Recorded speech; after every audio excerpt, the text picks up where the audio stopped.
A magia está no ar, vejo fogo na arena, o cavalo a selar, isso é coisa de cinema. Oi pessoal, eu sou o Kleber Fak. Oi pessoal, eu sou Isadora Almeida. Eu sou o Renan Guerra. E no programa de hoje, por que a música sertaneja faz tanto sucesso no Brasil? Programa pedidíssimo pelos nossos apoiadores, pelos nossos ouvintes. Vocês precisam falar mais sobre música sertaneja. E para participar dessa conversa gostosa, a gente tem aqui duas especialistas, duas pessoas entendidas no assunto, pessoas que vivem o gênero. Alice Marconi, seja muito bem-vinda. Olá, gente, muito obrigada. Prazer enorme estar aqui podendo falar disso que eu amo tanto e odeio também. Boa. E temos também Damiane Coelho, seja bem-vinda. Obrigada, pessoal, obrigada pelo convite, é uma honra estar aqui com vocês hoje, falando de sertanejo. Chique demais. Mas antes o que, minha amiga Isadora Almeida? Mas antes, pessoal, a gente convida você que está ouvindo a seguir a gente nas plataformas de streaming da Laro Seguir. Vamos falar sobre música. A gente tem playlists para vocês lá no Spotify, no perfil. Então, se quiser dar uma olhadinha, a gente deixa lá tudo bonitinho para vocês. A gente pede também para você que está ouvindo, se puder ajudar a gente, passa lá no Padrim, padrim.com.br/podcast VFSM. O ano começou e as nossas contas continuam precisando ser pagas. Então, pessoal, a partir de R$5 vocês podem ajudar a gente aqui na manutenção, né, do podcast. Temos várias contrapartidas para vocês. Vocês podem fazer parte do grupo do Telegram. Vocês podem participar assistindo aqui. Kleber, quem que tá aqui hoje? Hoje a gente tem eles, Fabrício Neri, Gustavo Reis Louro e Jefferson Kozenieski acompanhando ao vivaço. É isso. E também, queridos, vocês recebem a possibilidade de ouvir os nossos episódios extras lançados com muita antecedência. Então, assim, é só coisa boa pra quem é padrinho. Boa! Vamos falar sobre música, gente? Bora! Alice Marconi, você é cantora, compositora, roteirista, apresentadora, tá envolvida em trabalho na Netflix, na Amazon, é muita coisa. E você ainda também tem uma carreira como cantora de música sertaneja. Eu queria que você falasse um pouco sobre o seu trabalho e se apresentasse. Esse espaço é todo seu. Obrigada, querido. Bom, é isso, né? Eu acho que eu sou uma multiartista, mas na base de tudo isso tá a paixão por contar histórias, né?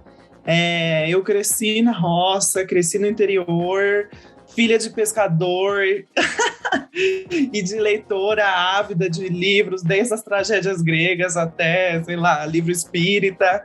Então, a cultura de contar história sempre foi algo muito presente na minha vida e isso se manifesta hoje na música, se manifesta no roteiro, se manifesta na atuação. Eu acho que são formas aí que eu encontrei de contar histórias, contando meus causos. E a relação com a música sertaneja aí? Como que começou isso? Como que resultou? E falou, putz, quero ser cantora de música sertaneja. Olha, foi uma coisa muito recente, assim. Foi em 2019 que eu tive esse insight. Eu cresci a minha vida inteira no interior. Dos 9 aos 17 morei no sítio. Da onde você é? Desculpa. E vivi... Eu nasci em Valinhos, que é interior de São Paulo. E sertanejo é fortíssimo lá, né? Fortíssimo. Sim. E aí, com os 9 anos, fui para Serra Negra, onde eu morei até os 17, na zona rural mesmo. 2 anos sem energia elétrica em casa, um negócio assim. E aí, música sertaneja... Muito interior mesmo. Muito, eu amo. Música sertaneja era o que era o que tinha, né? Assim, rodinha de viola... no vizinho, na rádio, música sertaneja, eu tava começando o sertanejo universitário, né? Eu sempre gostei muito da música mais caipira, do sertanejo mais raiz, desde um Tião Carreiro até um Almir Sater, uma Inesita Barroso, né? Essas são referências muito importantes para mim, mas na época tava bombando lá o Michel Teló, né? Tava bombando lá essa galera no começo dos mais pro final dos anos 2000, começo dos anos 2010. E isso foi uma cultura que foi começando a me afastar do sertanejo. Eu achava uma coisa muito heteronormativa, né? Especialmente nos rolês que eu ia no interior, a coisa era essa, e eu, como criança travesti, né, perdida lá, camponesa, vai fazer o quê nesses rolês, né? Então, assim, eu fui me afastando muito do sertanejo, virei Little Monster, fã da Lady Gaga, sim. E vim para São Paulo fazer faculdade. A música sempre foi algo muito importante na minha vida. Eu estudo violão desde os 12 anos. Mas eu nunca tinha me visto tocando sertanejo justamente por esse contexto que foi se tornando muito opressor. Aí, depois de lançar álbum pop, música eletrônica, sei lá o quê, tentar fazer a Bjork, eu comecei a entender, querer voltar e olhar para minha raiz, olhar de onde eu vinha, e eu percebi, gente, não tem uma travesti no sertanejo, o que é isso? Por quê? Como assim? Tem que ter! Né? E acho que mais sobre isso, mais do que isso, né, é contar a minha história mesmo, né? É a minha história, é de onde eu vim, e eu acho que, querendo ou não, a partir do momento que eu comecei a compor e cantar sertanejo, eu percebi, nossa, minha avó sempre teve isso como referência e eu nem estava ligada, né? Então, sei lá, acho que tem esse processo de ser expulsa do sertanejo, continuar meio à margem desse gênero musical, né? Não me sinto assim totalmente acolhida, apesar de ter sentido vários movimentos já muito interessantes de muitos artistas, muitos meios de comunicação, né? Blogs, revistas do gênero musical. Então, sei lá, né? Estamos aí tensionando e tentando resgatar e reescrever um pouco esse gênero que já tá tão... Ai, né? Já deu. Sim. Boa. E você, Dami? Queria que você contasse um pouco da sua relação com esse gênero, e você tem um trabalho de pesquisa em cima disso, porque você é mestre em comunicação e o seu trabalho foi em cima de música sertaneja, não foi? Foi isso mesmo. A minha relação é um pouco parecida com a Alice, assim, porque eu sou filha de pais que vieram do interior, eu sou de Belo Horizonte, então teve todo esse processo migratório, né? Assim, a minha geração aqui dos anos 90, filhos de pais que vieram do interior mesmo, da roça. E aí a música sertaneja sempre teve na minha infância, muito pelo meu pai, assim, Tião Carreiro também, Tonico Tinoco, Milionário José Rico, né? Esses sertanejos com rótulos de raiz, o caipira, era o que me embalava muito ali na infância. Além da nossa geração também, essa é a geração do sertanejo romântico, né? De Tons de Chororó, Os Amigos. Então, eu cresci com esse... E também, não apenas pelos meus pais, né? Mas eu acho que a nossa geração foi muito impactada pelo sertanejo, assim como foi pelo axé, pelo funk depois, Furacão 2000, enfim. Mas o sertanejo fez parte ali do nosso processo de crescimento e tudo mais. E à medida que eu fui começando, aí entrei na faculdade, comecei a estudar, virei jornalista com foco em música também, falando sobre rock, sobre indie, um monte de coisa. E aí eu fui cair no palco MP3, que é um dos maiores sites de música independente, né, música mais do interior mesmo, né, também do norte, nordeste, então tem muita rocha, tem muito sertanejo, e é ali que eu comecei a virar a minha cabeça para poder tomar gosto para escrever sobre um estilo que é ultra popular, né, e quando eu entrei lá, foi em 2015 para 2016, foi quando o feminismo estava começando a surgir, ainda não tinha esse rótulo, mas já tinha ali Marília Mendonça com Infiel, com Alô Porteiro, Nayara Azevedo com R$50, já tava um burburinho ali de mulheres começando a compor e começando a aparecer mesmo, que era um cenário que a gente não via muito no sertanejo universitário, né? Como a Alice falou também, a questão muito heteronormativa. A gente sabe que é um estilo muito machista e predominantemente feito por homens, né? Em todo o contexto de produção, desde o artista até compositor, produtor, enfim. E aí, quando vem essas mulheres, elas começam a surgir, e eu começo a me perguntar, assim, como que o sertanejo recebe essas mulheres, né? E o que que muda em relação à representatividade, representação feminina nesse contexto que é tão machista, né? A figura do sertanejo é uma figura heteronormativa, né? O cabra macho, o cowboy, enfim. Então, quando entra um perfil feminino ali, o que que muda? Se é que muda alguma coisa. Então, eu fui para a academia com essa indagação, assim, e muito impactada de falar de música popular e também para aprender um pouco mais, assim, porque eu acho que a gente não tem muita referência histórica sobre esses gêneros musicais mais populares. Principalmente na academia, é uma coisa que a gente vê uma linha do tempo ali que não passa muito pelo sertanejo, pelo forró, por os estilos populares. Então, foi uma curiosidade mesmo também. E aí foi juntando tudo, assim, eu fui conhecendo essas mulheres e fui me apaixonando um pouco pelas histórias delas e pelas complexidades também, porque elas não são figuras fáceis de definir, né, e nem fáceis de colocar numa caixinha. Então foi mais ou menos aí que surgiu o meu interesse. Bom demais. E segundo dados recentes aqui do Escritório Central de Arrecadações de Distribuição, o famoso ECAD, 56% das músicas tocadas em eventos no Brasil em 2021 são músicas sertanejas, enquanto o gênero domina 37% das plataformas de streaming. Só que se a gente pegar, por exemplo, um dado muito expressivo hoje no Brasil, que é o Top 50 do Spotify, aquele Top 50 que eles soltam no final do ano, nos últimos 3 anos, a música sertaneja foi a que dominou esse Top 50, costuma variar entre 35 e 38 faixas entre as mais tocadas. Para se ter uma noção, o Top 16 de 2021 é só de música sertaneja. A primeira música a romper isso é a faixa Eu Topo, do Sorriso Maroto. Então a gente vê uma hegemonia do gênero muito forte. E uma consolidação de nomes como Lua Santana, Bruno Marrone, Gustavo Lima, uma crescente muito masculina, são sempre duplas masculinas. O espaço das mulheres ele é sempre reduzidíssimo. A gente teve, mesmo com a morte da Marília Mendonça ano passado, que, ela, se não me engano, ela colocou mais de não sei quantas músicas no top, no momento que ela morreu, assim, entre as mais ouvidas. Mas quando a gente faz esse balanço no final do ano de ver o que é mais tocado de fato, a gente vê muito homem nesse topo. Eu queria entender um pouco como que é a relação de vocês com esses números, como que é a relação de vocês com essa música sertaneja que é altamente executada, principalmente você, Alice, se você de fato consome esse tipo de música, ou você vai atrás, ou é uma coisa que vem meio que por osmose, porque tá tocando tá ali nas mais tocadas. Como que é pra vocês? Então, eu tive esse momento muito forte de afastamento, onde eu rejeitei tudo completamente, assim, até as coisas das quais eu gostava, os artistas dos quais eu gostava, eu me afastei, até acho que tinha não só a camada da heteronormatividade do próprio sertanejo do qual eu me afastava consciente e propositadamente, mas tinha também o fato de ser uma caipira na cidade grande, na USP, né, dentro de um universo super cosmopolita. De alguma forma eu tinha vergonha disso, né?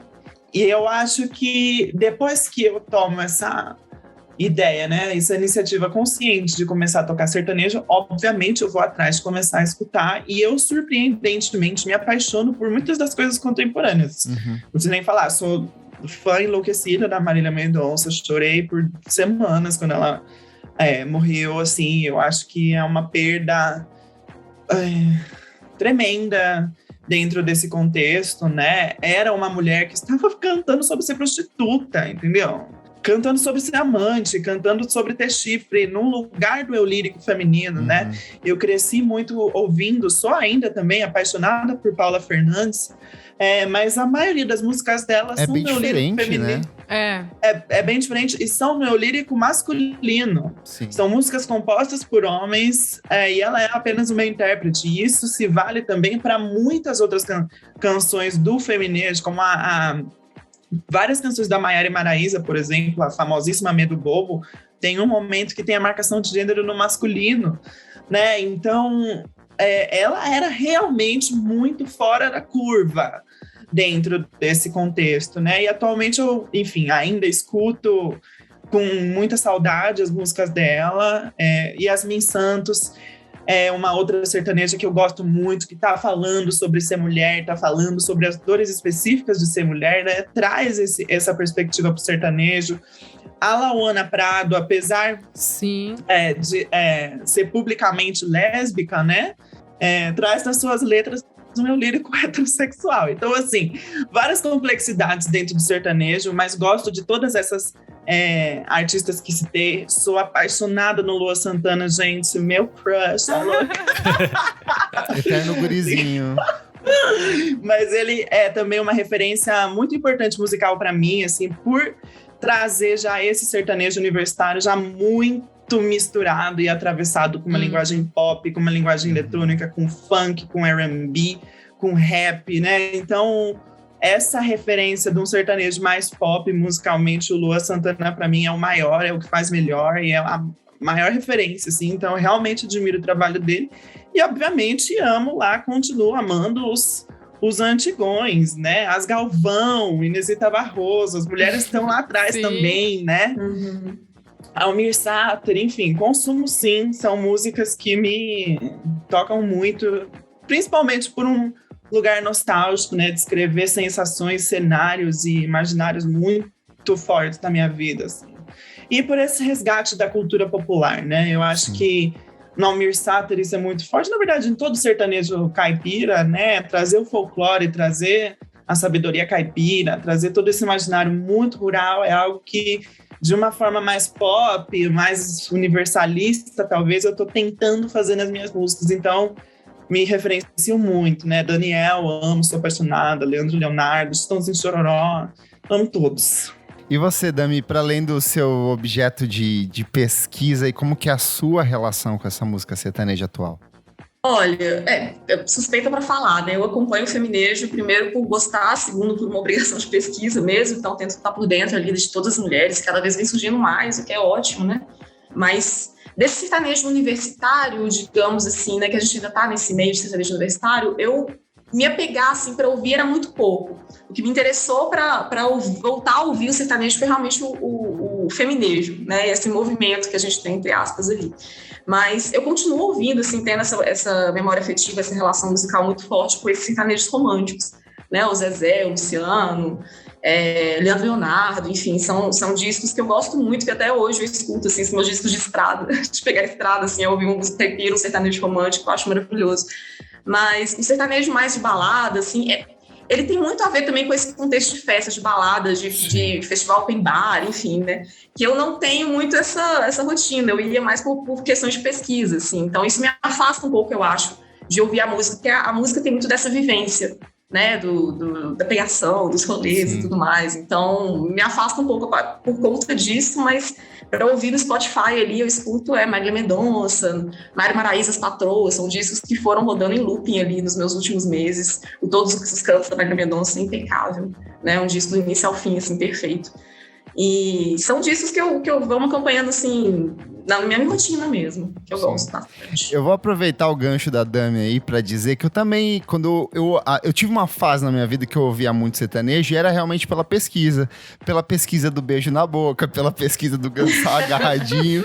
Porque quando eu fiz faculdade, eu também sou do interior do Paraná, e no Paraná, música sertaneja 24 horas por dia. E eu lembro que era uma época que eu absorvia muito Marília Cecília e Rodolfo, Guilherme Santiago, essas coisas feitas pra dançar mesmo, sempre foi uma coisa que eu sempre tive muito interesse. Eu acho que, assim como vocês, a gente cresceu nos anos 90, onde o sertanejo tem esse ápice pop aí, de tocar em tudo quanto é lugar, de ter rádios dominando as paradas e tal. Mas ali entre 2009, 2010, eu amava ouvir tudo que tinha essa pegada meio dançante, assim. Engatei horrores. Mas hoje, de fato, eu não consigo me identificar muito com o que toca. Primeiro por essa questão de um contexto muito heterossexual mesmo. E eu sinto que as letras meio que orbitam temas muito similares, assim, não tem muitas variações. Sim. Se a gente pegar esse top 16 do ano passado, eu peguei o top 10, pra ser bem honesto, são variações de temas que oscilam entre bebedeira, festa, pegação, traição. Eu sinto que aquela coisa desse sertanejo romântico, do eu lírico sofredor, que a gente tinha muito, principalmente nas canções ali do Daniel, do Zezé de Camargo e Luciano nos anos 90, meio que morreu isso, não existe mais, né? Uhum. Eu acho que a gente passa por um processo de modificação do gênero historicamente. Assim, quando a Alice estava falando, me fez pensar um pouco nesse passado de que construiu-se que o urbano era o moderno, o interessante, o futuro. E o que era caipira era passado, era feio, era o Jeca Tatu, não era interessante. E aí se criou sempre essa relação de que tudo que vinha do interior não era interessante, não era positivo e não era uma imagem de Brasil que se queria vender, né? Sim. Então muitos desses artistas que a gente falou aqui, como a Inesita, o Tião, todos eles passaram por um processo de que eles eram relegados a um espaço de popularesco, assim, de um tom bem pejorativo. E eu acho que esse sertanejo que vem a partir dos anos 70 e 80 e que vai desembocar nos anos 90 no sertanejo romântico, é um processo muito de tentar urbanizar essas histórias. E aí surgem as histórias românticas. A figura do homem do campo, ela vai aparecendo cada vez menos nos discos. Ela aparece como um personagem meio que onipresente, mas ele não é mais a figura central. E aí surgem as histórias de amor que elas podem ter quaisquer cenários que o ouvinte imaginar. E aí eu acho que eles também passam por um processo muito grande de ser estigmatizado como cafona, como brega. Tanto que, por exemplo, Zezé de Camargo e Luciano, eles só vão se sentir respeitados quando, sei lá, o Caetano e a Bethânia dizem: gente, o que eles estão escrevendo é bonito, é interessante, é bom. Porque eles se sentem sempre relegados a esse espaço do que é cafona. E aí eu acho que o sertanejo universitário, ele vem numa outra chave já que é completamente diferente, que é tipo assim… A gente realmente não liga se eles acham que isso não é bom, que isso não é legal.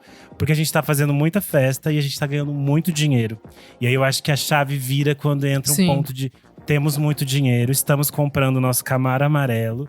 Estamos fazendo a nossa festa de rodeio onde a gente quiser, pelo país inteiro. E aí eu acho que entra essa questão chave, que é o mais complexo da história toda do sertanejo nesse momento, que é a relação da música e do dinheiro, do agro. E de como esse domínio que a gente tá falando aqui tá relacionado a esse dinheiro que circula por trás, né? E eu acho que isso fica mais complexo. E quando a gente entende essas coisas, eu acho que fica ainda mais complexo da gente se conectar. Porque eu mesmo não sou uma pessoa que escuto essas músicas que estão nos tops do Spotify, geralmente. Eu também não. Eu tava pensando que… A gente falou da Inesita e tal. Eu tenho também muito essa referência, assim, principalmente assistindo na TV Cultura. É muito louco a gente pensar que o Viola Minha Viola durou 40 anos na televisão. 40 anos. O Senhor Brasil também, com o Ronaldo Boldrin. Tipo, são coisas gigantescas, assim, que, né… Mesmo que a gente fique nessa coisa de… eu acho que o ponto é… O sertanejo, a moda de viola… Ela era muito ligada a pessoas mais velhas. Eu acho que é isso, assim, sabe, adulto, é isso que eu quero dizer. É uma música que ela tem muito de uma vivência que é uma carga muito pesada. Histórica, acho que é isso, né? sabe? São históricas. E quando você ouve, são músicas profundas. Não é, tipo, qualquer coisa ali. Então, um jovem não vai se identificar.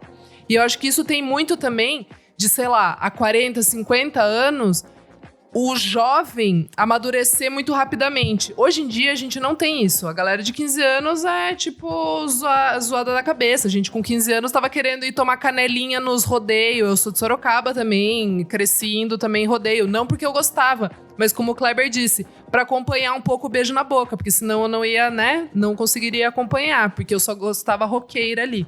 Mas o que eu acho interessante…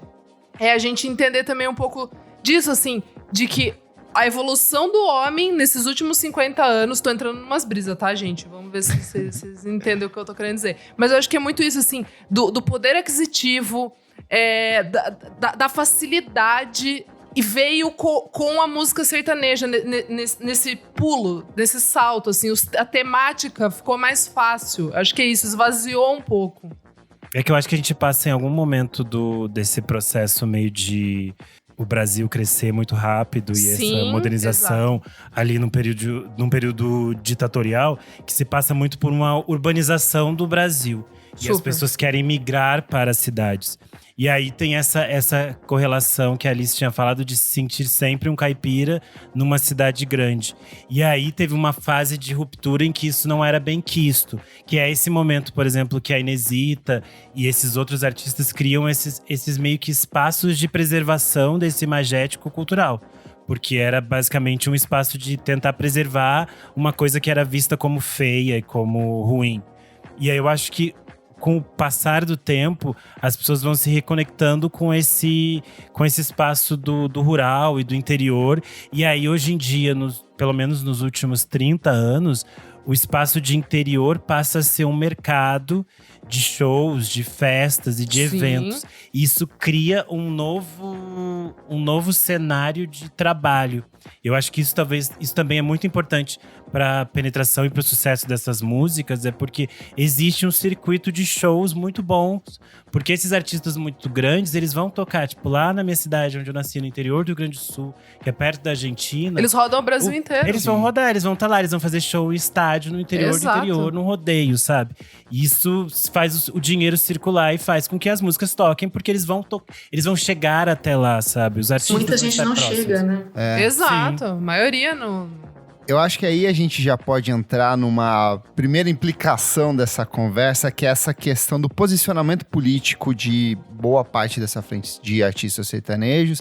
A gente teve alguns casos, até agora com o Nayara Azevedo no Big Brother, então voltou essa discussão à tona, de que boa parte desses artistas, eles abraçaram fortemente esse antipetismo ao longo da última década, tem uma relação muito forte, principalmente com governos de direita, vários fizeram cartas pró-Bolsonaro, e sempre que entra em algum tipo de discussão política muito pertinente, essas pessoas meio que se silenciam. Não é uma coisa exclusiva de música sertaneja, tá aí Ivete Sangalo com um histórico de quase 30 anos de carreira, né, onde ela sempre se distanciou de alguma forma, mas é uma coisa bastante presente dentro do sertanejo, né, Dami? Pois é, essa questão do posicionamento político é interessante, assim, porque a gente tem momentos também que o sertanejo se aproximou muito de um discurso de reforma agrária, um discurso social. Zezé de Camargo e Luciano apoiaram Lula, Sim. sabe? Muitas figuras sertanejas apoiaram Lula É muito, naquele momento de 2002. louco isso, né? Não, Que é são as maravilhoso, porque é maravilhoso porque justifica tudo que a gente tá falando, assim. Se você parar pra pensar, já vou te devolver a palavra, mas tipo, se a gente começa. É quando o Lula tá terminando o segundo mandato, que daí começa essa desenfreada do sertanejo universitário, mas eles deram certo por causa do governo anterior. Tipo, é muito Exatamente. louco. Muito louco. Isso é muito interessante, essa analogia que o sertanejo tem da figura do brasileiro mesmo, né? Que vocês falaram. Sim. É o brasileiro do interior, da vida rural, que migra para a capital, se industrializa, começa a ter referências de outros, né? Começa a colocar guitarra, trocar guitarra pela viola, né? A influência externa, industrializada, globalizada, enfim. E ele também entra para a universidade, né? Depois do governo Lula ali também, né? Porque a gente tem aquelas universidades no interior que cada vez mais tem mais vagas e tem mais... Total. É o boom das Oportunidade. universidades públicas no Brasil, né? Exatamente. Então, cara.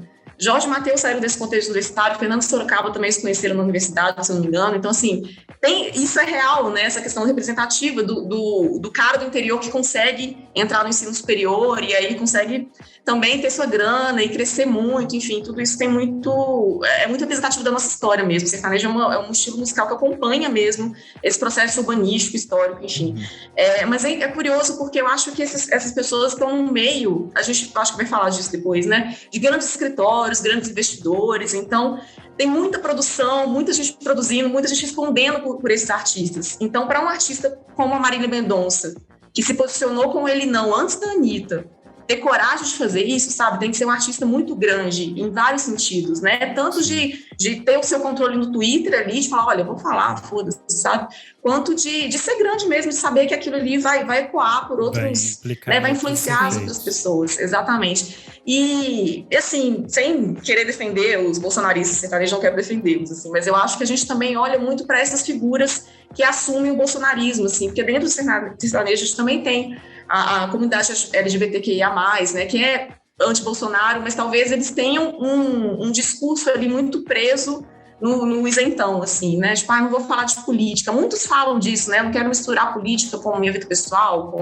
com minha vida profissional. Então, tem uma coisa de ser muito isentão, de estar dentro de uma indústria, né, que tem medo de perder o fã e que tem medo de entrar em polêmicas. Então, assim, os artistas se posicionam como o Gustavo Lima, né, que foi para Bolsonaro, o Eduardo Costa, que hoje é bolsominion arrependido, né, hoje já não gosta mais. Então, a gente tem todas as figuras que representam o Brasil, assim mesmo, né, tem pessoal de esquerda ali, talvez em minoria, mas também tem o bolsonarista, tem o bolsominion arrependido. Então, assim, é isso que a gente falou anteriormente, né? É um gênero muito complexo que envolve muitas realidades diferentes.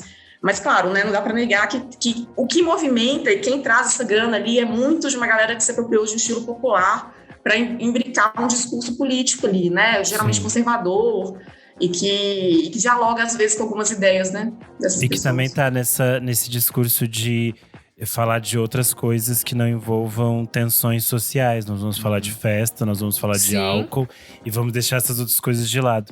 Eu acho que isso que a Dami puxou é muito fundamental para a gente pensar. Esses posicionamentos políticos deles estão intercalados dentro de um sistema de organização do sertanejo. É importante a gente explicar aqui que, por exemplo, um artista que é muito grande, ele geralmente vai passar a investir em outros artistas menores. E isso inclui investimentos muito grandes. A gente não tá falando de pouco dinheiro, a gente tá falando assim… Milhão. Eu quero que essa dupla aqui faça sucesso. Eu vou investir, tipo, 1,5 milhão nessa dupla.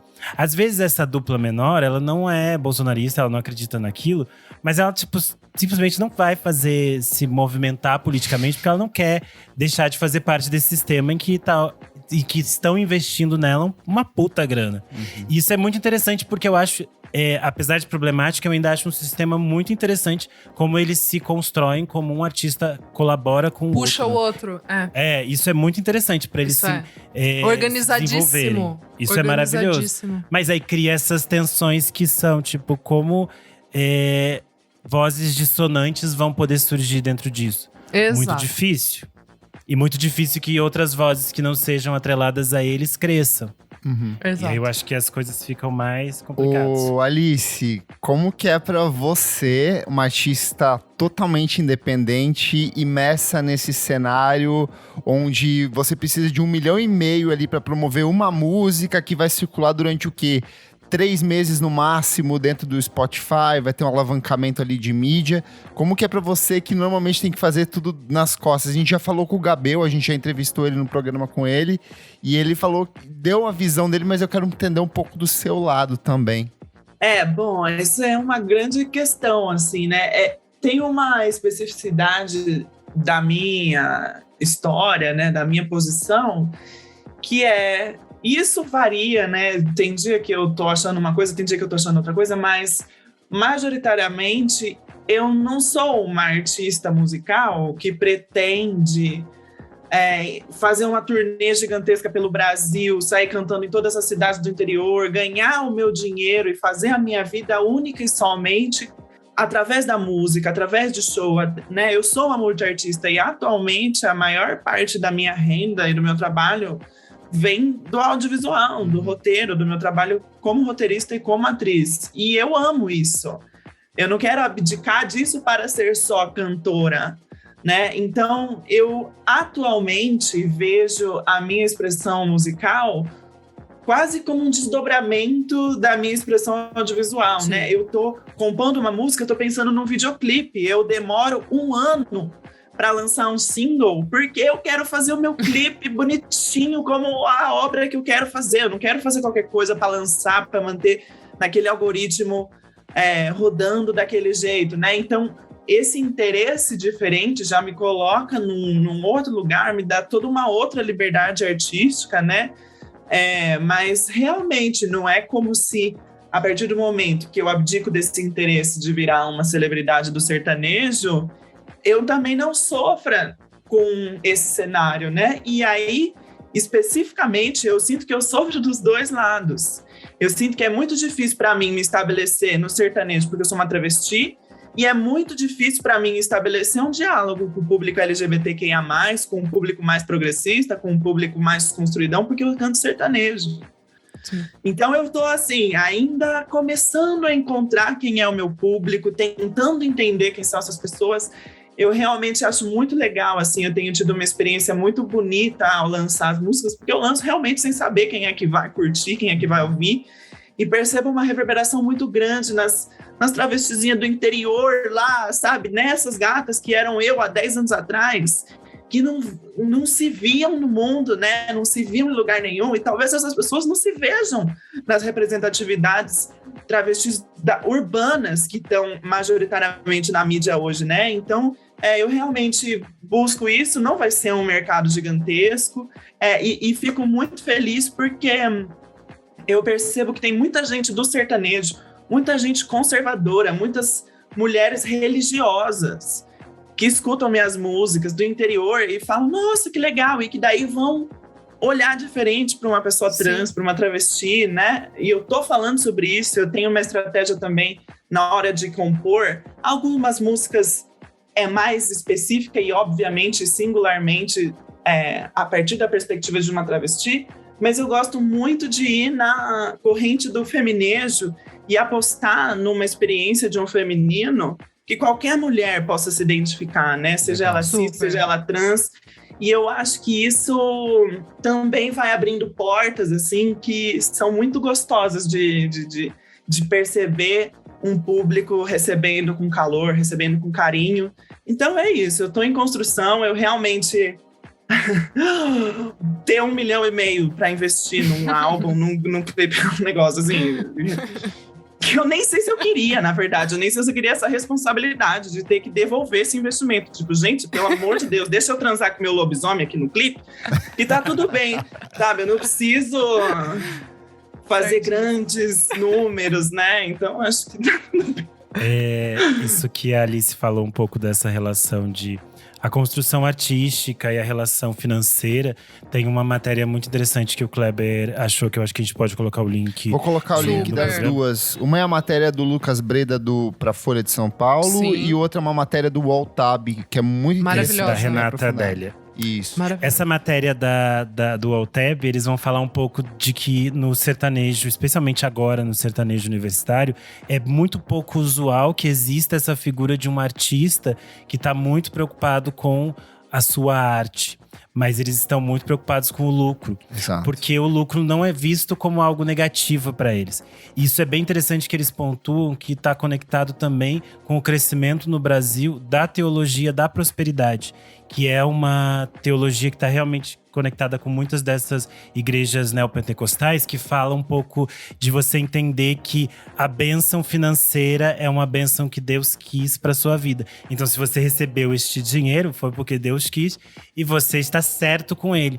Isso não é uma questão para eles, então isso é visto como algo positivo. Por isso que a gente tem tantas músicas que vão celebrar essa vitória, esse dinheiro, essa quase ostentação. Consumir, né? quase consumir. Esse consumir assim, mesmo, né? Exacerbar. No caso, as músicas de mulheres têm um valor ainda maior, né? Quando é a mulher que tem o poder de compra, que ela paga. Né? A mulher que paga a conta, que banca o cara. Os R$50, né? Eu tomo aí. Eu acho que é o maior, cara, assim, né? Nesse sentido, assim.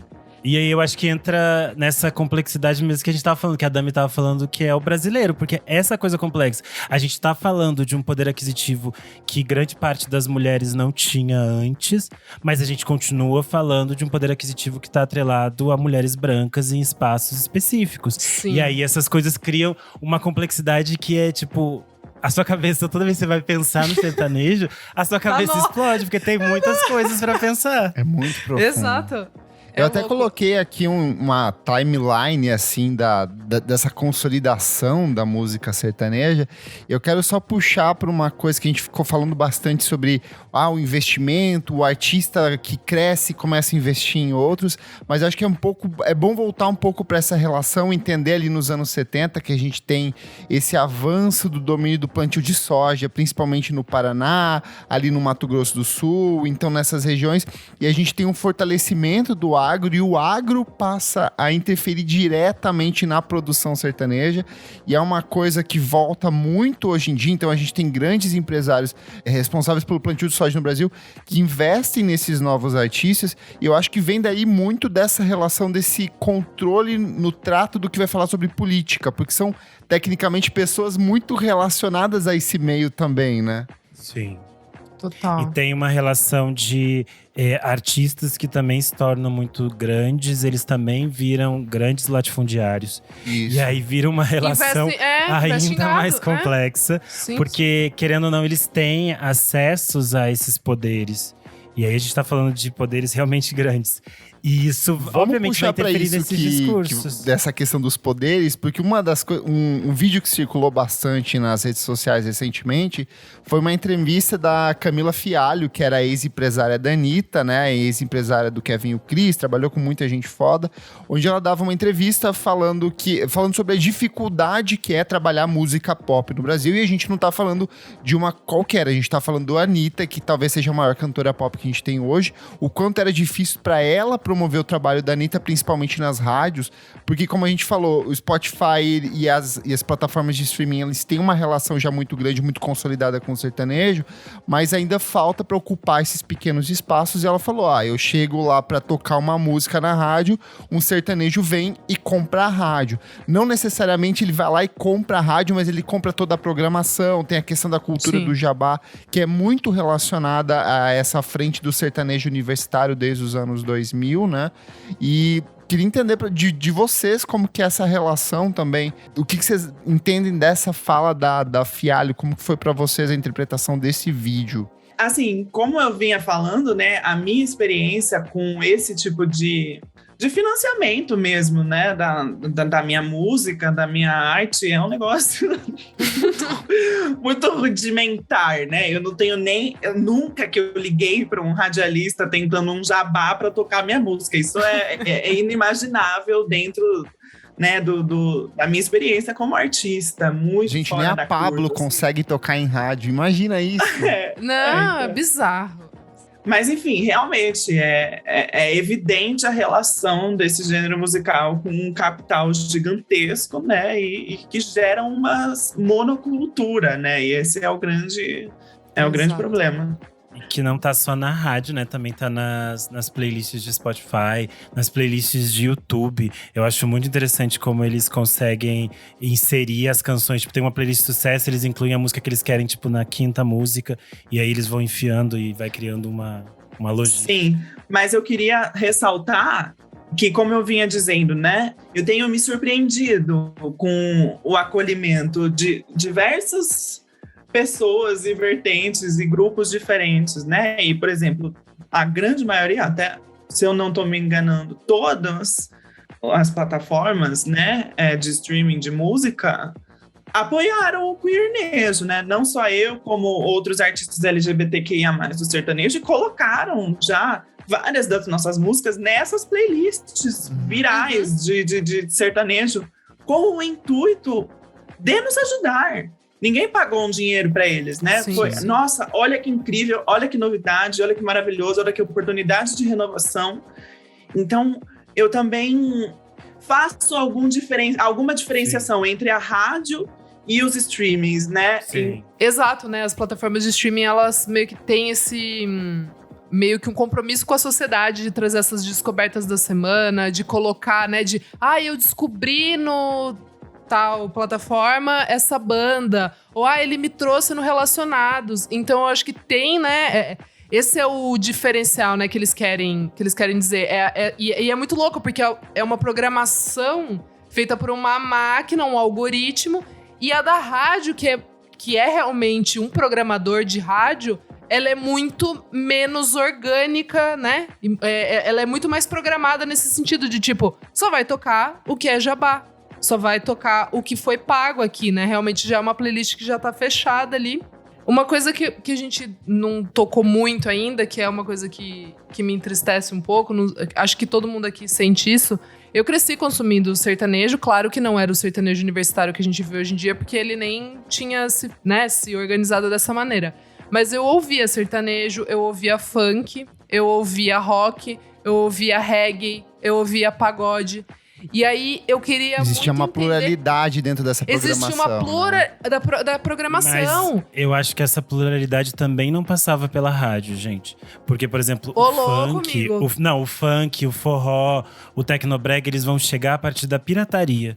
Por exemplo, no Rio Grande do Sul não toca na rádio funk, não toca, gente, nem Anitta. No interior não tocam essas coisas. Eu tô falando da minha experiência aqui no interior de São Paulo. Chegava, tipo, em outras... Tipo, Jovem Pan tocava ali o pop todo que a gente conhece, mas em outras estações tocava. Tipo, eu lembro de ouvir Arte Popular, Pixote, ou até, sei lá, Frank Aguiar, tipo, forró.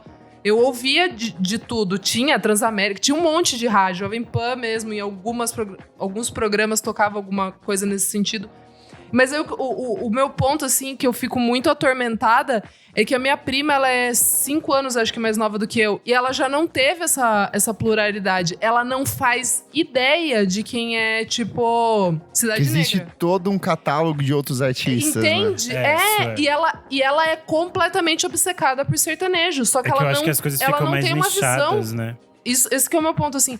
Como que uma geração 5 anos mais nova do que eu não vai ter esse entendimento máximo que eles, né, que daí eles vão abraçar, eu acho, nesse sentido, é tipo trap, funk Mas também mesmo, é um né? nicho específico, né? Um nicho, Quem gosta do trap vai pro trap, quem gosta de sertanejo fica aqui. As coisas estão meio que entrando não numas converso caixinhas. muito. Exatamente. Eu acho mas que tem por uma nudes, coisa, a gente fala muito sobre rádio, parece que é uma coisa só, assim, o artista paga o dinheiro, vai tocar todas as rádios a mesma música, e todas as rádios são muito características, principalmente quando a gente vai para esses municípios de interior, onde é uma rádio comunitária, uma coisa muito local.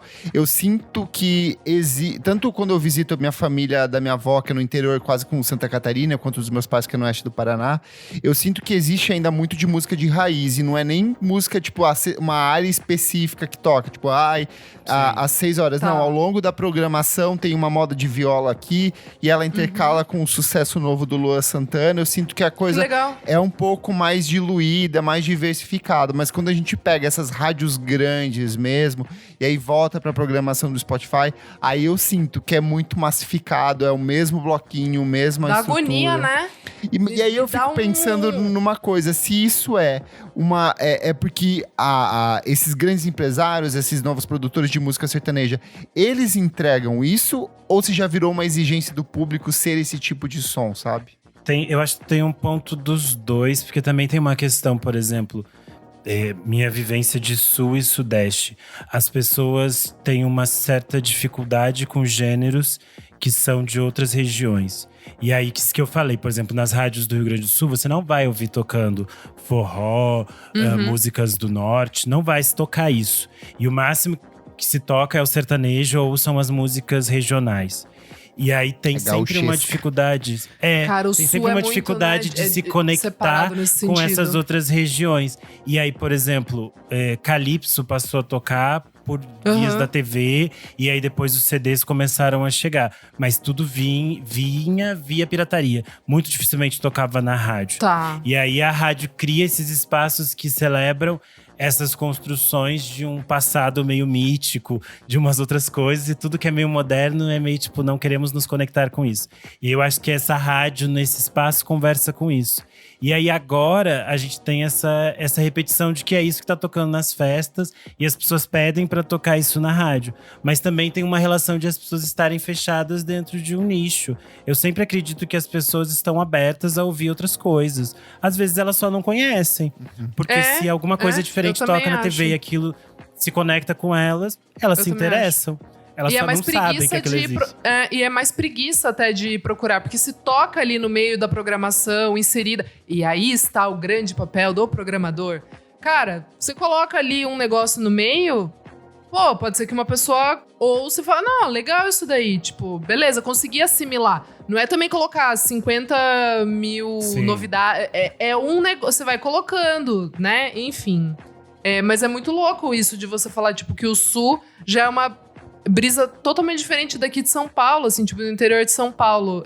Eu realmente não tinha parado pra pensar nesse sentido, assim. É muito louco, muito louco. O Brasil é muito grande. Sim.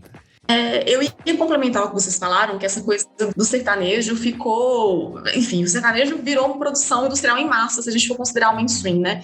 E, assim, a questão do jabá existe, claro, né? Exigem outros estilos também. O negócio é que o sertanejo tem mais dinheiro, então vai ter mais gente ali envolvida, mais produtores, mais equipe trabalhando. Então, acaba que é meio natural esse processo.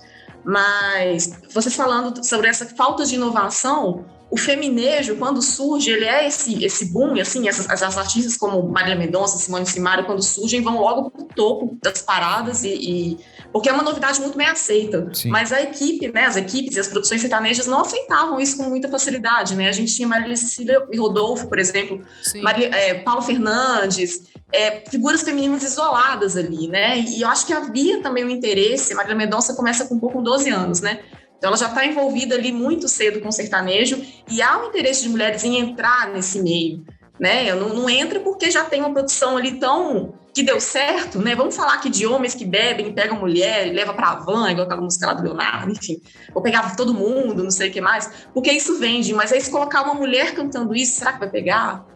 Vai ser só uma dupla? Vai ser uma dupla de mulher e homem? Como é que vai ser isso? E aí demora a ter realmente mulheres. E quando tem, as pessoas abraçam. O complicado da indústria, nesse caso, é porque é isso, né? Você produz que é sucesso, e a partir daquele sucesso vem 1, 2, 3, 100 músicas iguais, com aquela mesma temática, porque é o que vende, né? Mas há um interesse grande também agora que mais mulheres e tem mais representatividade nesses escritórios, né? Também há um interesse de trazer outras pautas, outras letras, mas é complicado você furar essa bolha e convencer seu investidor de que você pode falar sobre isso, né? Ou que você pode ter um artista fora do padrão, enfim.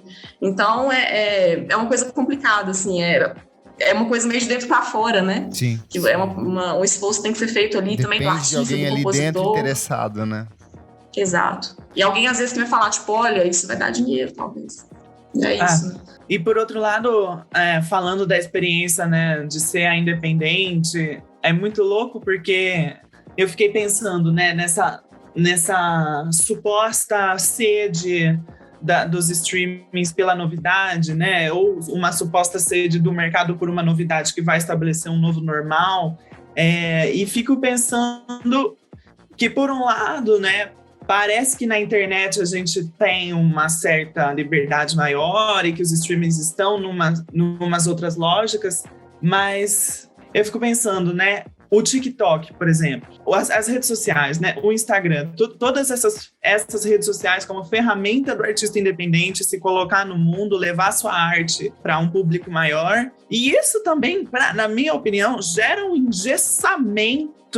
Gente, eu não aguento mais ver dancinha no TikTok.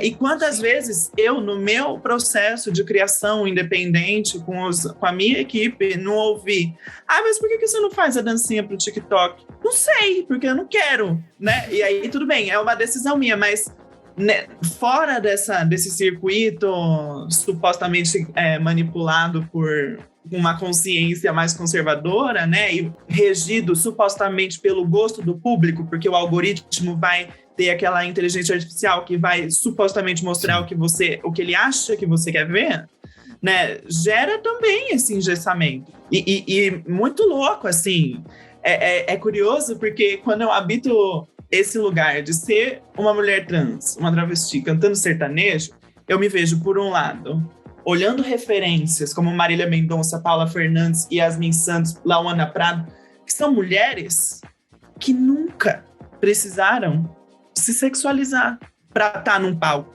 E olho para o outro lado as divas pop que muitas vezes né, estão ali num registro de imagem, numa construção de iconografia que parece, gente, um filme pornô. Né? Então, assim, essa dualidade, né, eu me sinto constantemente incentivada a ficar nua, a mostrar o meu corpo, a mostrar a minha bunda, a biscoitar no Instagram, a promover uma imagem consumível de mim mesma, que é muito esquisito essa pressão, né? E isso não tá no mercado, não tá.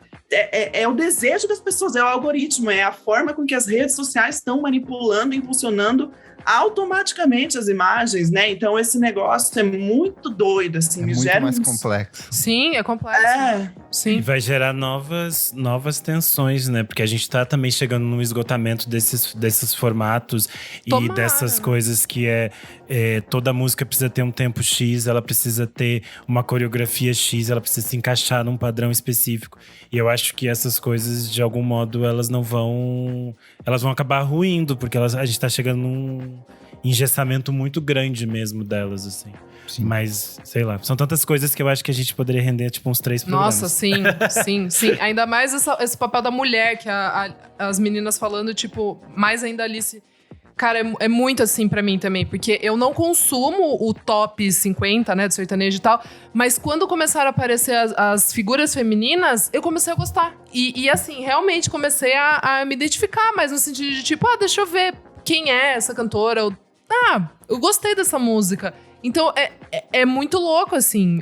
Sei lá, gente, dá assunto pra muitos episódios. Meninas, a gente tá se encaminhando aqui pro final e a gente falou muito de uma sonoridade muito homogênea, de um estilo muito homogêneo, ditado, padrão, uma padronização total, mas que caminhos alternativos vocês recomendariam? Quem são os artistas, outras vozes, pode ser do Queernejo, não precisa, que vocês recomendariam, que vocês acham que seria legal pro público que quer se aprofundar numa música sertaneja um pouco diferenciada?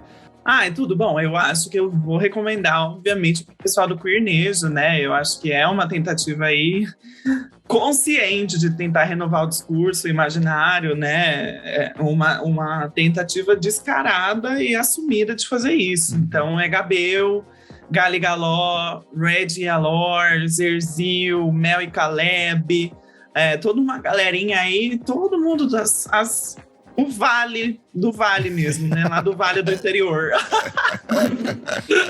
A louca. Mas, para além da galerinha do Queernejo, eu tenho muito essa pesquisa da negritude, da racialidade, né? Dentro do sertanejo. Eu sou uma pessoa até, né? Enfim, super... tenho dificuldade de me relacionar com as palavras oferecidas no Brasil para a gente descrever nossas racialidades, mas enfim, sou negra, mas sou descendente de italiana, sou descendente de indígena, sou afrodescendente, né? Toda essa mistura aí que também é a mistura do caipira, né? Uhum. O caipira é isso, por essência, né? Por excelência, o caipira é essa mistura, essa miscigenação que é constituída, assim, por violência, por estupro, por apagamento, por embranquecimento, por tudo isso que a gente sabe muito bem, né? Mas, enfim, tudo isso para dizer, né, que eu recomendo, gosto sempre de dizer e lembrar dos pretos que fizeram sertanejo, né? Cascatinha e Iano, Tião Carreiro e Pardinho, Pena Branca e Chavantinho, que inclusive compunham músicas para e com Chico Buarque e Milton Nascimento, né? Então, esse cruzamento da música caipira com a música popular, ele era muito forte lá atrás. Enfim, vários artistas que fizeram parte, assim, desse sertanejo, o próprio João Paulo, do João Paulo e Daniel. Sim. Que fizeram parte do sertanejo lá atrás e que são, por excelência, a voz de origem da música caipira, né? E que foram absolutamente apagados. Então, vamos atrás dessa história também, porque esse é um tema que me interessa muito, que eu sinto que o nosso grupinho, a nossa esquerda, a nossa, né, academia, os nossos estudos raciais, a nossa luta antirracista, tá esquecendo um pouco. A gente está muito na cidade, a gente está muito nessa dualidade branco e preto e tá esquecendo dos indígenas, tá esquecendo, né, de construir um vocabulário e uma história desse povo caipira que, enfim, é a cara do Brasil. Perfeito. Não, Alice arrasou, assim, embaixo com as indicações dela. Eu acho que o sertanejo se renova quando ele vem da pluralidade de discursos, né? Quando ele vem do preto, quando ele vem da comunidade LGBTQIA+, quando vem do feminejo, sabe? É surreal a gente pensar que o feminejo é um movimento, entre aspas, ali, que surgiu em 2016, né? Que se populariza em 2016, com um discurso feminino. Isso é muito louco, assim, porque o sertanejo existe, o primeiro registro fonográfico do sertanejo é de 1929. Então, a gente tem um movimento ali de mulheres, movimentos de verdade, né, de mulheres compondo juntas, fazendo turnês juntas e criando juntas, muito recente. Uhum. Então, a gente tem que olhar também para outros discursos, né, o discurso racial, a questão sexual também, de gênero, e eu acho muito importante a gente ir por essas referências. A Alice citou ótimas, né, a Inhana, quando ela fala também da questão dos povos originários, dos indígenas, tem a Helena Meirelles, que é, nossa, fantástica, tem um documentário dela no YouTube, para quem não viu, Dona Helena, maravilhoso, porque ela resgata, ela era uma legítima descendente ali de povos originários, né, filha do Pantanal, então ela tem as músicas dela são relacionadas com a natureza, com o que ela via ali, com o meio do mato, e isso é muito bonito também, porque traz esse resgate também dos povos originários, que também foi apagado com essa questão do embranquecimento do sertanejo, né, falando das Irmãs Batista também, que são duas irmãs negras que trazem um resgate caipira maravilhosas, elas deram entrevista para Altas Horas recentemente também, então é muito legal a gente trazer reconhecer essas figuras que já estavam aí no passado, mas entender e colocá-las no pedestal que elas merecem mesmo, né, de representatividade e é isso, do verdadeiro Brasil mesmo. Então, acho que essas figuras a gente tem que retomar mesmo. Inesita Barroso também, ela foi uma mulher mais privilegiada, mas ela também foi uma grande pesquisadora, foi uma grande defensora da cultura caipira. Então, é bom conhecer o trabalho dela para além da figura maravilhosa que ela é como musicista, né? Que ela foi como musicista, mas como pesquisadora também. Ela era muito foda. Então, é isso, resgatar essas mulheres que talvez tenham ficado para trás, talvez mais apagadas.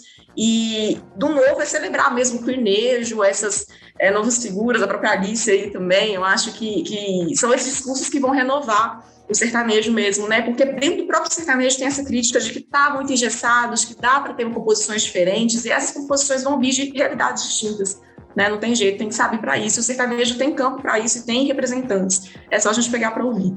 Porra, bom demais, gente. Nossa, acho que rendeu muito aqui. Meninas, muito, muito obrigado. Esse programa estava na nossa pauta há muito tempo. Acho que vocês trouxeram informações importantíssimas. Alice e Dami, vou deixar para que vocês deem suas redes sociais, seus contatos, onde as pessoas ouvem o seu trabalho. Alice, esse espaço é de vocês. Fiquem à vontade. Bom, me achem no Instagram, nem sei se eu tenho TikTok que eu fiz, nem sei se o que tá lá ainda. Mas é Alice Marconi, gente. Vocês digitam lá alice.marconi, tem no Instagram, tem no Facebook, tem no Twitter. E Alice Marconi no YouTube, no Spotify, na Deezer, na Tidal, Tidal, enfim, todas as plataformas aí de áudio streaming que tem lá eu. Também vou deixar linkadinho nesse programa. É só procurar aí no link que fica mais fácil para vocês. Bom, tem no Instagram, @damicoelho, DAMY. A gente pode trocar ideias sobre sertanejo, feminejo, seja lá o que for, adoro conversar sobre isso. E eu tenho lá postado também a minha dissertação, que chama O Fêmea do Feminejo, que eu fiz um estudo específico sobre sertanejo, mas trazendo à tona também essas cantoras, intérpretes que foram representativas, né? Foram mulheres representativas para o sertanejo, né? Desde Inesita, Galvão, enfim. E lá se vai a história aí também. Então tá lá disponível para download para quem quiser conversar sobre pesquisa e para quem estiver pesquisando música sertaneja também. Eu acho que o caminho é esse também, a gente levar para a academia a música popular e as problemáticas que ela envolve, né? Igual, como a gente falou, a música sertaneja é tão complexa.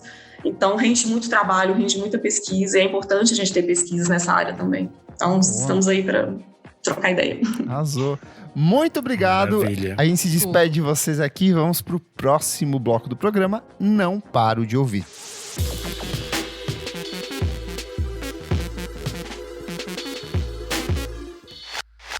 Começando o nosso segundo bloco. Não paro de ouvir. Que saudade, hein, Renanzito? O que é esse bloco? Nesse bloco a gente conta as novidades que não saem dos nossos fones de ouvido, aquelas canções que a gente tá tocando no repeat. Ai, meu Deus, a gente tá com um acumuladão. Não, a gente pega coisa só de janeiro aí, pelo amor de Deus. Eu tava de férias, gente. Eu realmente também. não sei mais o que são acordes Solta musicais. esse catupiry aí. Só as coisas recentes. Vamos Eu não lá, tava nem ouvindo Renanzito. Vai. Eu confesso também, viu, que foi, tipo, só agora uns 10 dias que eu comecei a ouvir música, que antes eu tava meio… Nossa, esse ano já começou on fire. bomba. Assim, a primeira semana Bomba. já tinha 1000 lançamentos. Sim? Tava maluca. Sim. Saiu Falei, muita não, coisa. Eu tava Vai. bem, tipo, gente, depois eu ouço. Eu então também. eu deixei muita coisa pra trás. Eu só ouvi realmente aquilo que eu tava muito interessado. Que é basicamente o novo disco da Ricardo Utada. Ai, tudo. Tá na minha também, Ai, eu não amigo. vi Vamos ainda, vocês juntos. estão falando, né? É só o que eu escuto em casa. Tudo. É o primeiro disco bilíngue da Ricardo. Geralmente ela fazia ou um disco em japonês ou um disco em inglês. Era sempre separado. E aí esse disco é muito interessante. Todas as faixas são produzidas por ela, em parceria com vários produtores muito fodas. Tipo o Ed Cook, o Sun Shepherd, que é o Floating Points. Tem um monte de gente legal. E é tipo o babado. As músicas com o Floating Points estão perfeitas, porque ele tá Ai, usando quero o ouvir. mesmo sintetizador que ele usou e os tecladinhos Rhodes que ele usou no disco com o Pharoah Sanders que ele lançou no passado. Ah! Então tem vários Então é tudo pra arranjos mim. que ele retrabalhou em cima do que ele fez no Promises, que ele retrabalhou numa identidade mais pop pra ela. Ah, então É bora. muito interessante como ela consegue linkar as, Como é o nome essas do álbum? sonoridades. É Bad, Bad Mode. Mode. Bad. Tá.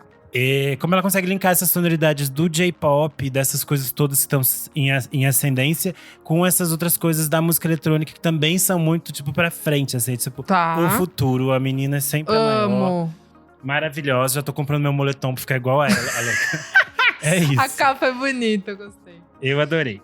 Tem até o filho dela que passa na capa ali, correndinho, ele também toca no disco. Ai, que babado! Manda a Erika correr enquanto você fica parado num cantinho, assim. É isso. Muito bom. E, além disso, uma coisa que me surpreendeu muito foi o primeiro single solo da Açucena, que era das Bahias, as Bahias e a Cozinha Mineira, depois as Bahias. Porque eu já tinha falado aqui no programa, eu acho, no ano passado e ano retrasado, o quanto essa saideira das Bahias foi bem decepcionante, pra usar uma palavra mais educada. Mas o final ali foi, tipo, muito caótico e as coisas estavam muito ruins. E aí, então, não sabia o que esperar desse primeiro lançamento solo dela. Ela lançou uma faixa chamada Partir do Alto. E é muito interessante porque ela vai para outros caminhos. Ela não tenta emular as sonoridades pop que elas estavam tentando fazer no final ali da banda. E ela dá a entender que ela vai trilhar caminhos mais dela, mais experimentais e que conversam mais com as coisas que elas apontavam lá no início da banda. Então eu tô bem curioso pra ver o que ela vai apresentar daqui pra frente. Vem aí. Ela tá assinando agora só a Açucena, então procurem só a Açucena no Spotify, vocês vão encontrar Partir do Alto. É isso. Chique. Vai vocês, Adora, antes. Gente, eu vou fazer um bem boladinho, tá? Senão vai ficar… Vamos lá. Gostei do álbum do The Weeknd, achei bem, bem bom.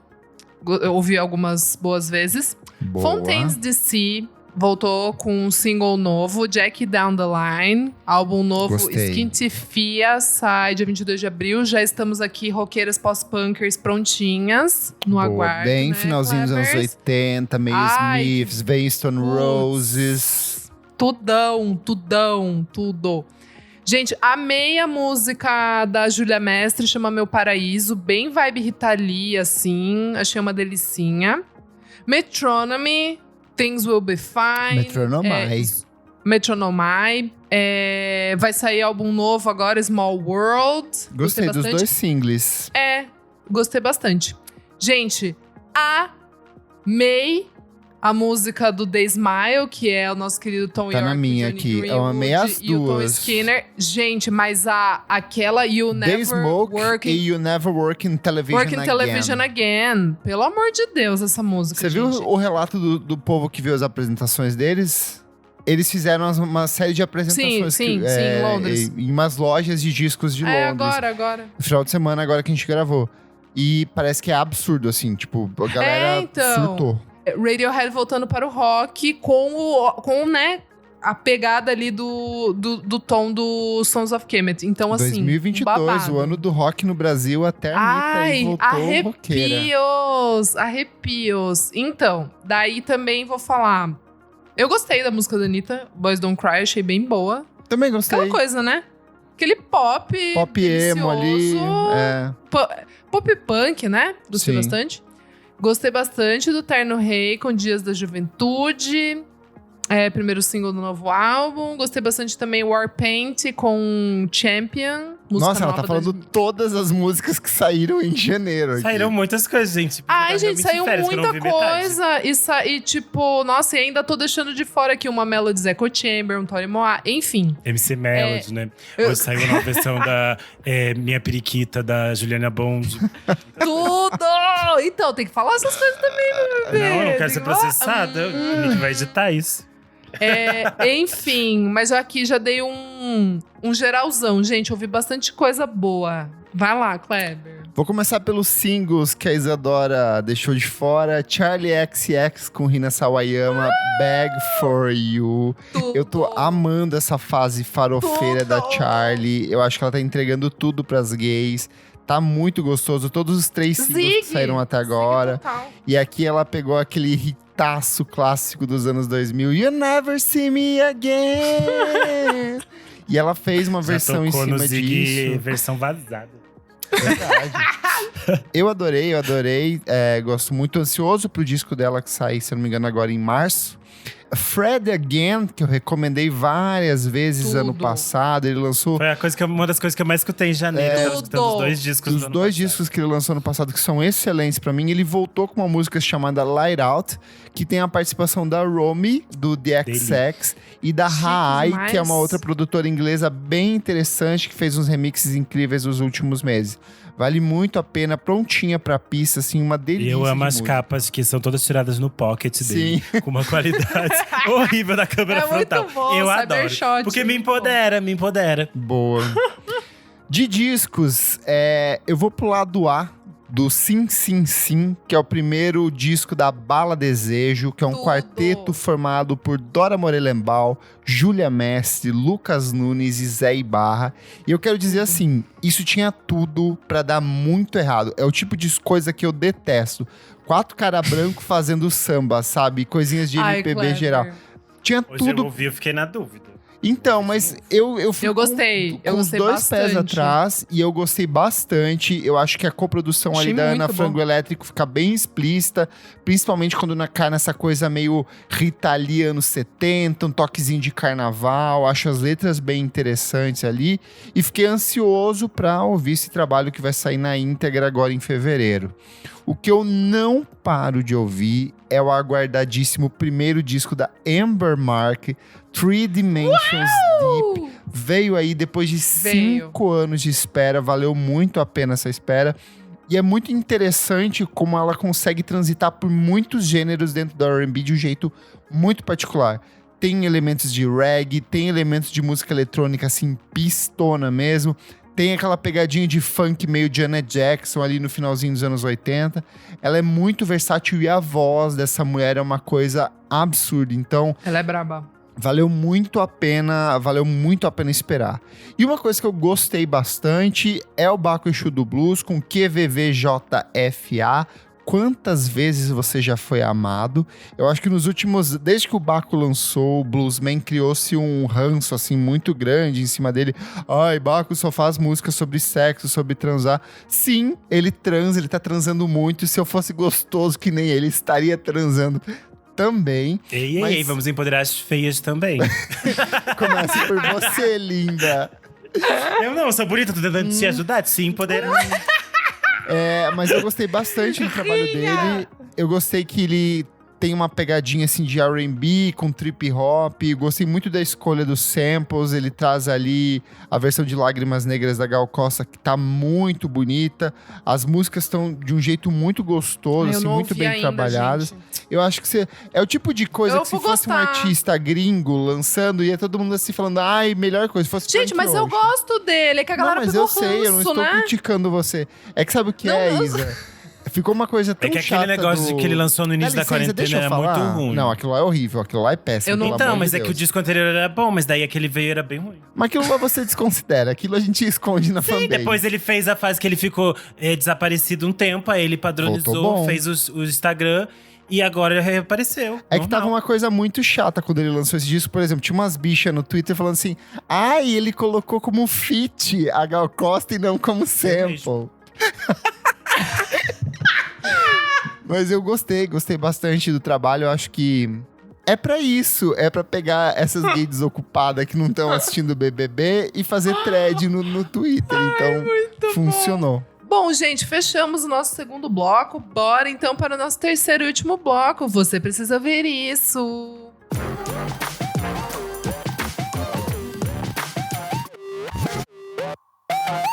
Chegamos então ao nosso terceiro bloco. Você precisa ouvir isso. Kleber, nos conte o que é este bloco. Nesse bloco são dicas atemporais, pode ser série, filme, livro, coisas interessantes que a gente viu durante esses últimos dias de férias aqui, quer trazer para vocês.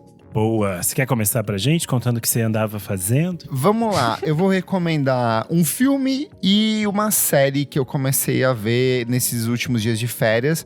O filme se chama Come True, é do Anthony Scott Burns.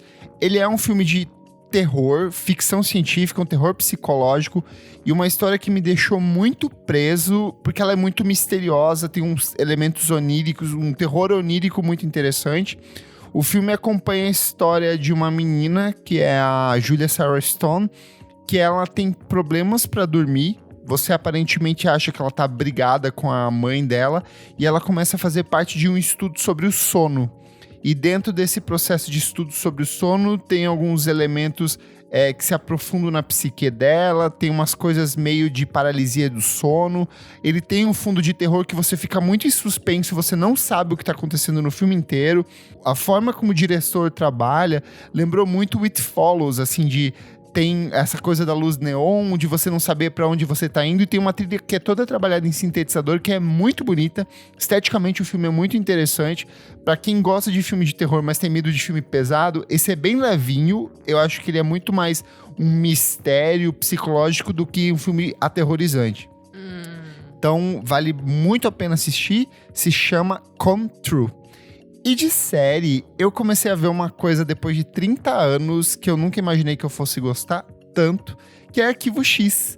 Tenho gostado muito, assim. Eu lembro de ter visto alguns episódios totalmente aleatórios quando passava na Fox, passava na quando Record era criança, também. ficava com medo. Mas eu não entendia nada, assim, porque, tipo, via trechos, né? E aí eu comecei a ver um monte de gente falar, eu acho que você não vai gostar porque o ritmo é um pouco lento, é muito anos antigo, 90. Né, E eu gostei justamente por isso, assim, eu acho que é um outro ritmo diferente das séries que a gente tá acostumado a ver hoje. Aí e é a bom, né? estética é perfeita. Ombreirona, telefone celular que abre, que é gigante. Sim, isso é Gillian bom Anderson, demais. Cara, Bom e ela tá demais. tão lindinha. Eu consigo entender como as pessoas se apaixonavam tanto pelo Mulder com ela e ela, assim, nos anos 90. Os dois estão Ela muito é tudo. bonitos, perfeitos. Ela é tudo. Ela tem um carisma, um charme que é, tipo, inacreditável, assim. E hoje em dia ela é twitteira também. É verdade. E ela Ela adora twittar umas coisas meio maravilhosas de piroca, umas coisas assim, fantástico. é muito bom, é muito gostoso de assistir. É minha série da noite, assim. Eu assisto um episódio e aí já vou pra cama Lindinha, dormir. vai mimir. E é gostoso, assim, tenho me surpreendido bastante, assim. É um jeito de investigação muito diferente do que a gente tá acostumado com série de investigação sobrenatural hoje em dia. Então, pra quem não tem nada o que fazer aí, quer emendar numa série que tem muita coisa, são 10, 11 temporadas. Isso que eu ia falar, vai episódios- ano vendo, hein?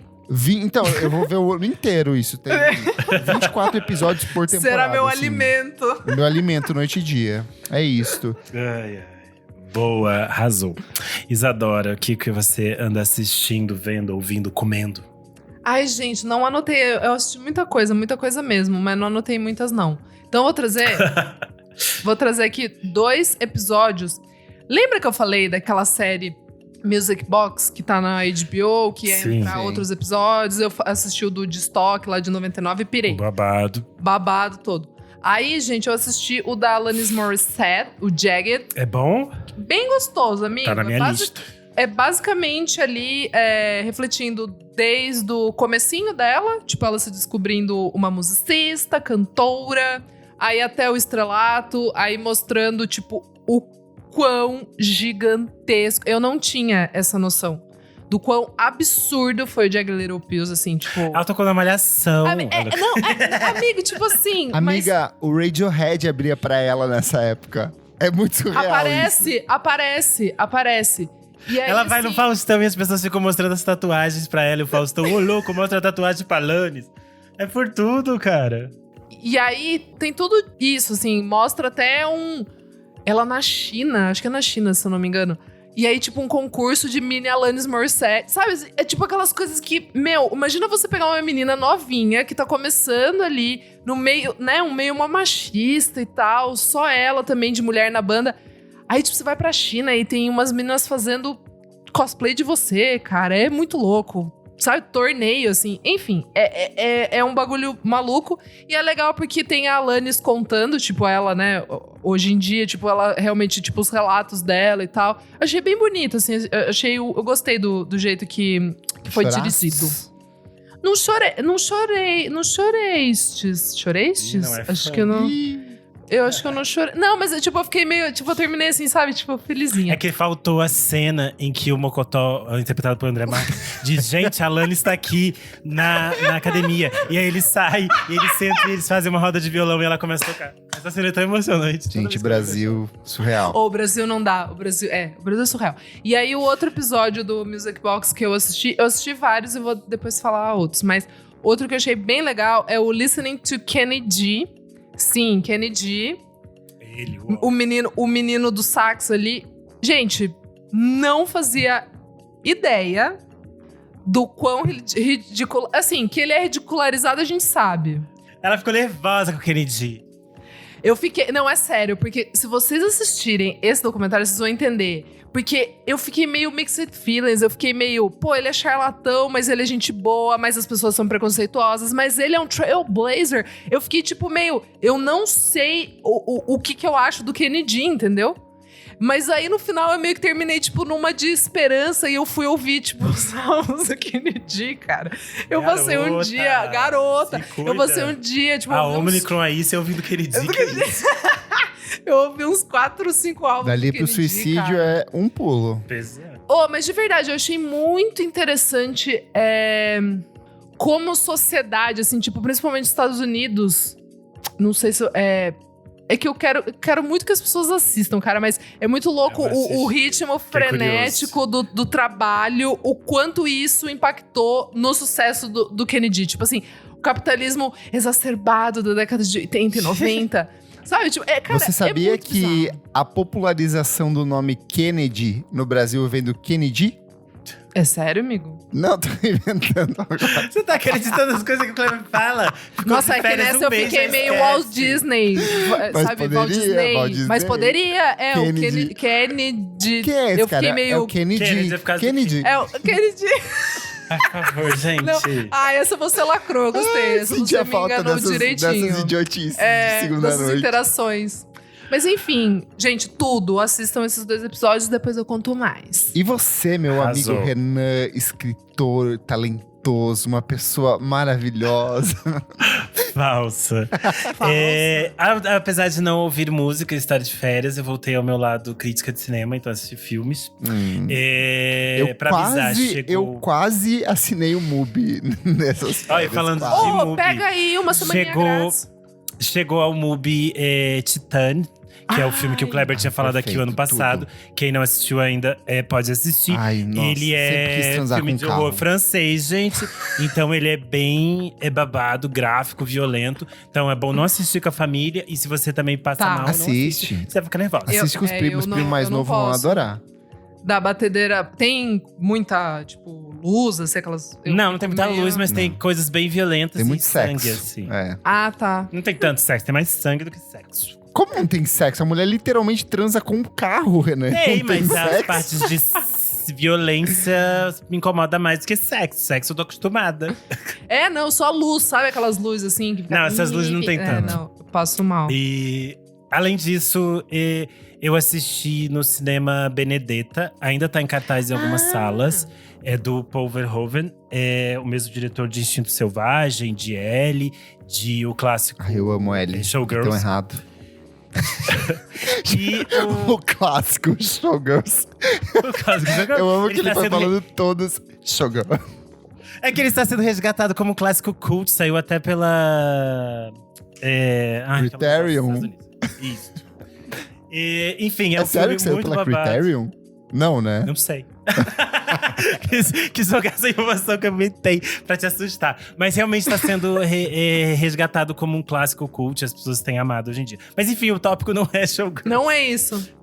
O tópico aqui é Benedetta, que é basicamente uma história real de uma freira lésbica que ela começa a dizer em determinado momento que ela está passando por contatos com Jesus, com Deus, e está passando pelos estigmatas que alguns 2 ou 3 santos só na história tiveram, que é ter as chagas e tudo mais. E Que aí, a gente vai ter mentira! muito- Isso aí nos anos 90 e 2000 tinha vários no Ratinho e no Gugu. Pessoas Passava com estigmata. mesmo. Passava Só muito. que elas não iam ter o que Benedetta tinha, que era muito sexo lésbico, sonhos com um Jesus gostosão, cobras sendo assassinadas pelo Jesus e um dildo feito de Virgem Maria. Então esse filme é bem blasfêmia, é bem pra, Deus! tipo assim, chocar sua tia Carola. Só que é super divertido, gente. Você vê a história, você pensa assim, ai, nossa, filme clássico. Eu preciso História ver da isso com meu igreja. avô e com a minha avó, cara. Deve ser. É muito bom, eu dei muita risada. É muito engraçado. A Benedetta mete seu louco, ela é muito safada. As atrizes são babados. E a Charlotte Rampling, que é uma atriz francesa babadeira, está também belíssima. Porque ela faz um papel que é tipo assim, o mais realista possível, que é uma freira malvada, nojenta, que quer castrar a felicidade de todo mundo. Meu Deus, Enfim, gente. esse filme é por tudo. Eu Que adorei caos. assistir. Quem conseguir assistir no cinema ainda assista, senão depois descer os pulos, porque é muito bom. E além disso, eu assisti Pânico 5. Eu sei que se chama só Pânico, mas… Ai, você gostou. Você gostou. Eu que adorei, vi. é bem fan-made mesmo. Tudo. Ai, tá, que os atores brigaram, porque o Wes Craven não ia querer saber disso. Ai, tá, gente, mas ele morreu. Vamos viver a vida, vamos seguir aí. Viciado em Eu gostei do viver. filme. É pra ser divertido, não é pra ser, tipo, o novo coisa. Tanto que tem uma cena que a menina diz: ah, eu gosto dos filmes do Jordan Peele. Ela fala: mas Facada não é Jordan Peele, gata. Aqui é slasher, não é pra levar a sério, não é pra ter discussão. A gente quer ver gente morrendo, quer ter brincadeira, quer ter metalinguagem. E tem. E eu me diverti. E foi muito Certíssimo. bom voltar ao cinema e ver uma coisa assim que você se diverte muito, que você fica… ai, que tudo! E você grita, você joga pipoca, e você briga com as pessoas na sala. Tudo de bom. E foi assim. Então, Experiência! Eu amo. experiências boas de um filme pop. Então, quem não assistiu Pânico, assista. Quem não assistiu os outros, eles também estão agora disponíveis no Globoplay, os 4 primeiros. Quem nunca assistiu, assista na ordem, porque vale muito a pena. Eu adoro. Foi isso. Boa. Comentários referentes a 2 últimas edições do programa. Na edição 177 eu perguntei qual música não pode faltar em um luau ou acampamento. E aí tem o comentário aqui, ó, do Matheus Ernest, nosso querido apoiador, que fala: não trago ouro porque ele não entra no céu. Gente, tem uma versão live dessa música com o Armandinho, é tudo. Ah, eu imagino. Tem mesmo. Pior que tem e tocou muito na rádio, gente. Que loucura. Ai, tudo. Rodrigo Bege colocou aqui. Paisagem na janela, Lô Borges. Ai, que delícia. Ele também colocou aos maconheiros de plantão, maresia, sente a maresia. É isso, Gabriel Cachimbo da Pensador. Paz. Tudo. Ai, tem um recomendando Papas da Língua, eu sei. Isso é muito sul pra mim. Não, agora tá passando Páginas da Vida. E aí, tipo, não sei porquê, o Jaimon Jardim tava com a namoradinha no sul. E aí ele comprou um CD do Papas da Língua. Tem uns capítulos que toca inteira. Tipo, Nossa, festa de maldição 15 anos da isso. Marjorie este ano. Eu E aí sei. tem eles ao vivo, live, fazendo cameo na novela. Não é aquela? Vou pedir ao céu. Isso, essa é da novela. Essa você tocava na novela aqui comigo. Pra Eu você lembro com o muito. personagem. Eu lembro muito. Na edição 179 eu perguntei pras pessoas quais são os discos que eles gostam de ouvir chapados. O Alt Gus falou assim: eu ouvia muito o LP1 da FK Twigs e tudo que ela lançou não lançou. A Abra também, se fosse um Pokémon, seria do tipo planta. E a Seth da Lisa te deixa meio high society. Ai, meu Adorei Deus. que o @… Ih, gente, complicou, né? Voltamos pra essa fase que Começou. eu não sei ler. Começou. Fukuman DJ. Fukuman DJ. Fukuman DJ, obrigado, olha. Ele colocou assim, nossa, completamente louca. Ele colocou assim, entre aspas, bate-papo, fecha aspas, que está me servindo aqui de material de estudos. Polícia Federal, não queira saber quais são os estudos. Muito bom, ele colocou. Sobre Rosie Murphy, indica um remix que é Viagem Certa. Rosie Murphy, Ih, gente, essa música eu nunca sei falar. Ih, não vou conseguir falar. Unpust o quê? Ai, Unputdownable. Acho que é isso, né? Tom DeMac Remix. Bom 2022 a todos, gente. Foi isso, eu já comecei travada aqui. Eu sou o @KleberFac no Twitter e no Instagram. Dicas diárias de música todos os dias durante mais um ano inteiro pra vocês. Eu sou @Almeida Dora no Instagram, Almeida Dora _ no Twitter. Gente, tem uma matéria bem legal, uma entrevista que eu fiz com o Thiago Amude. Quem não conhece, vá ouvir. Ele lançou um álbum em novembro chamado São, que é maravilhoso. Foi um papo bem, bem legal. Convido todo mundo a ler, tá lá no Monkey Buzz. Também saiu o episódio que eu gravei com a Júlia Mestre, lá na veneno.live, do meu programinha, né, de rádio, o Alone Together. Foi bem gostoso o papo também, gente. Ouça lá. Eu sou o _Renan Guerra no Instagram e no Twitter. Nesse tempo de férias, eu também lancei um disco. Olha que loucura. Não cantando, tá? Que eu não sou Verdade. cantora, eu sou apenas Amiga, jornalista. esqueci de dar a dica. Ai, que inferno. Porque você fala de Eu ia outra falar. coisa. Sim, tem versões maravilhosas. O disco se mesmo. chama Futuro do Passado, as canções de Lulu Santos. É um disco de coletânea para celebrar os 40 anos de carreira do Lulu. E aí a gente chamou diferentes artistas jovens que a gente já tinha indicado no Quero Música Nova no Instagram. E eles fizeram versões. Então tem gente como a Jennifer Souza, a Antônia Moraes, Muito a bonita. Balsa, As o duas, Bentia, você do falou Dadak. direto as duas favoritas minhas. É muito lindo, eu amei várias. A música da Jennifer Souza é tudo pra mim, ficou maravilhosa. tudo. Enfim, Até o Lulu ouçam, tá gostou. nas plataformas de streaming. Verdade. Tem algumas matérias que o Lulu conta as impressões dele e ele gostou de várias coisas. Ele ficou meio surpreso porque essas pessoas não estão no The Voice. Mas é isso. Boa. Não esquece de seguir a gente nas nossas redes sociais, @podcast VFSM em tudo. Segue a gente na sua plataforma de streaming favorita. Ouça os podcasts paralelos que a gente lança toda segunda-feira. Já rolou programa sobre Lana Del Rey, já rolou programa sobre Everything But The Girl. O Renan tá preparando aí um especialíssimo com 3 discos de uma cantora muito querida dele. E tem muitas outras novidades vindo aí. 2022 está só começando. Nossas férias acabam aqui, mas o programa, só novidades. E se puder, apoie a gente no padrim.com.br/podcast VFSM. É muito importante, é o que mantém o nosso podcast vivo, com as coisas sendo publicadas normalmente, os ouvintes ouvem tudo antes e participam aqui das gravações ao vivo. Mais uma vez, muito obrigado ao Keiones, ao Fabrício Neri, Jefferson Kozenieski. O ano começou, eles já estão aqui com a gente. Muito obrigado a você pela sua audiência e até a próxima edição. Tchau, tchau. Tchau. Tchau. Alô, galera de cowboy. É o remix de cowboy. Remix? É a versão da Angela Bismarck, eu só sei. Eu amo.